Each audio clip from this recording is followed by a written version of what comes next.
Rainbow Six Siege, released by Ubisoft in 2015, is by far my favorite video game ever. I rate it a 9.5 out of 10. Here is why. The core concept of Rainbow Six Siege is simple, immediately familiar to anyone who's ever held a digital gun.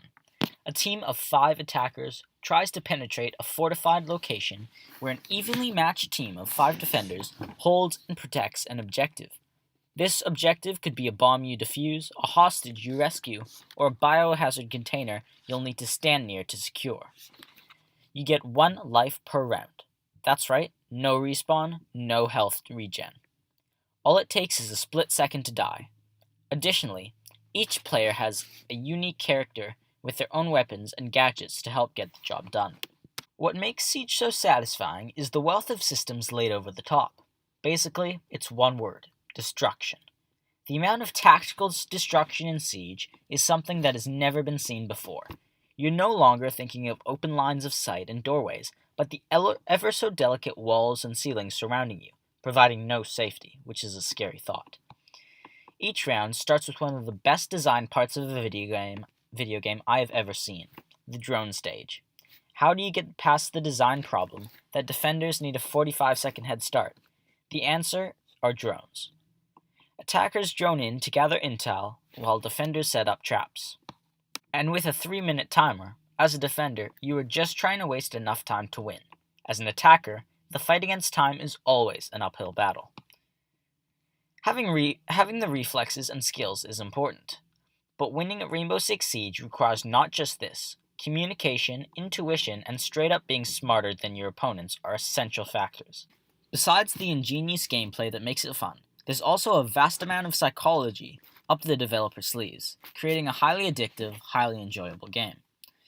First off, Siege is both a highly cooperative and a highly competitive game, suiting both player types well.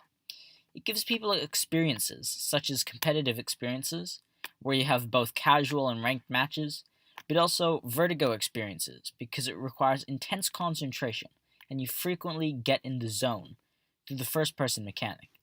It also has make-believe experiences, because you play as a specific operator from a counter-terrorism unit. It is also attractive to many player types, obviously killers as it is an FPS game, but also socializers and achievers, because of the highly cooperative and social gameplay, and the vast amount of achievements such as ranks which show how good you are, levels to show your experience, and micro-development of characters through weapon skins, buying new operators, charms, equipment, and attachments. Because Siege allows people to kill frequently while socializing with friends and developing their operators, it attracts a wide variety of players and creates a highly addictive atmosphere for a variety of people. However, setting aside character types and traits, today's shooters, like Call of Duty and Battlefield, are more concerned with theatrics and running gun gameplay. It gets boring because it is all the same. Siege keeps people engaged through micro-character development, reward systems, and most importantly, the ultimate replayability system. Although already discussed, through character development like skins, attachments, and charms, Siege allows people to have their own personal flair and creativity through their operators. Next, the reward systems, such as alpha packs, which your chance of getting increase with every game played. Daily missions and in-game currency called renown keeps the player occupied and hungry for more, especially due to the fact that 2 new operators that are released every 3 months cost an enormous amount of renown and time to buy, ensuring that you keep coming back to play. Above all else though, Siege is a highly addictive game because of its ultimate replayability. It is a game that you can sink hundreds of hours into, but it still feels new, because you never have a match that is similar to the one before. This encourages diversity, replayability, and lasting variety out of the game. The amount of strategy, depth, and teamwork is what is so appealing about Siege, allowing for the ultimate replayability. This is what a lot of other FPSs miss. Finally, dopamine is what really keeps the players coming back to Siege. With most FPS and video games in general, the dopamine levels are increased when the player plays the game slightly over time. With Siege, this is the complete opposite. For most of the game, you have to set up attacks or defenses, wait for the enemies, driving drones around. Not spectacularly fun. It could even be called boring if you didn't know what was about to come. Those 10 to 15 seconds of pure, gut-wrenching, heart-pounding tension when it is a 1v1 and the enemy is right around the corner with 10 seconds left. Siege is the only game I have ever played where I have actually felt legitimately scared like this. But you rush around the corner, kill them, breathe a sigh of relief, and then start all over again.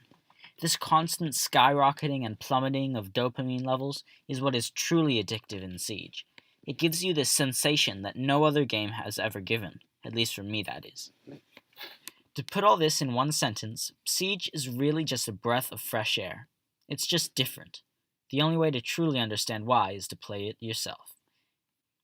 Rainbow Six Siege, the first-person shooter. Highly complex, super adaptable, slow and methodical, yet incredibly fast. It's not the newest shooter on the market, or the prettiest, or the most popular, but it's the one that I can't quit going back to. Highly replayable, highly addictive. This is Siege.